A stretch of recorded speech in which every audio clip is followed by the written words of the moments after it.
rasmi ikiwa imekamilika. Na ni kwa sababu tunafanya hivi sio Ukambani peke yake. Tunafanya hivi katika taifa letu la Kenya. Pia nimeamrisha wizara ambayo inahusika na michezo pia tujenge stadium kama hii pale Machakos, na tujenge stadium kama hii pale Wote, pale Makueni, kwa sababu nchi ya Kenya ni nchi ambayo inajulikana na ni mashuhuri kwa mambo ya michezo, na sababu hiyo stadium and infrastructure ya mambo ya michezo lazima tuwe nayo. Wewe Waziri Mvurya, unajua vile utafanya tukamilishe hii ili mapema mwaka ujao tuanze Machakos na tuanze pale Makueni, kwa sababu tunataka Ukambani itembee sambamba na sehemu zingine za taifa letu la Kenya. Hapa vile vile tumejenga uwanja wa ndege. Mimi nataka niwaeleze ya kwamba hiyo uwanja haijakamilika. Bado tutajenga terminal building. Tunataka hiyo uwanja ikae kama viwanja zingine za ndege sehemu zote za Kenya. Hapa vile kiongozi gavana amesema kuna barabara tulisema tumetengeneza. Kuna zingine zimekamilika, kuna zingine bado. Mimi nataka niwahakikishie yale yote ambayo tuliweka katika mpango yetu tutakamilisha, kwa sababu tunataka wakati tunabadilisha Kenya pia Ukambani inabadilika. Sio hivyo peke yake. Nyinyi mnajua ya kwamba mlituuliza tujenge barabara kutoka Kibwezi na mlisema hiyo barabara iende mpaka ishikane kule Mwingi. Hiyo barabara tulijenga ikakuja ikakwama mahali fulani pale. Mahali inaitwa kwa siku ama ni kwa nani?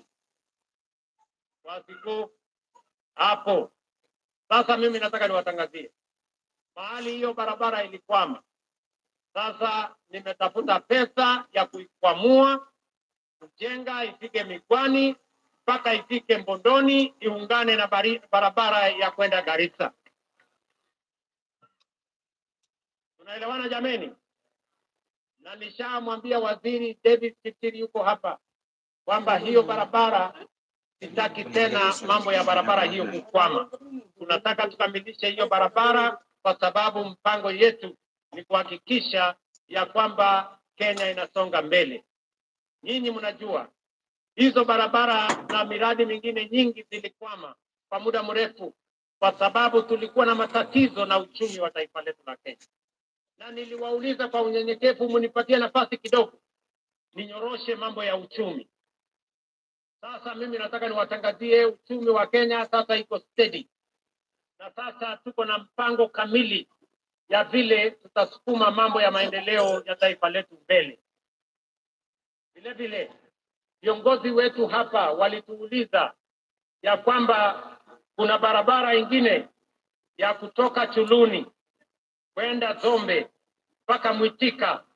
Hiyo barabara vile vile sasa tuko na contractor na tutawajengea hiyo barabara, kwa sababu tunataka tuhakikishe watu wa Kitui East, na mimi najua mbunge wenu Bwana Nimrod Mbai yuko hapa, ni mtu msumbufu sana, ananiuliza hii barabara kila mwaka. Vile vile nimeongea na mama anaitwa Rachel Nyamai ya kwamba barabara ya kutoka Ikudha kwenda Mudha mpaka Mutomo, hiyo barabara pia tuijenge, na tayari tumepata contractor wa kujenga hiyo barabara. Vile vile unajua kuna barabara ilikwama kule Mwingi, ile barabara ya kutoka Kamuongo kwenda Kandwiwa. Hiyo barabara vile vile sasa tuko na pesa ya kukamilisha section ambayo ilikuwa imekwama pale. Vile vile nyinyi mnajua tumepoteza watu wengi, vile governor alivyosema pale Enziu Bridge. Hiyo daraja imekuwa daraja ya maafa. Mimi nataka niwaeleze sasa watu wa Ukambani, waziri yuko hapa, nimempatia maagizo na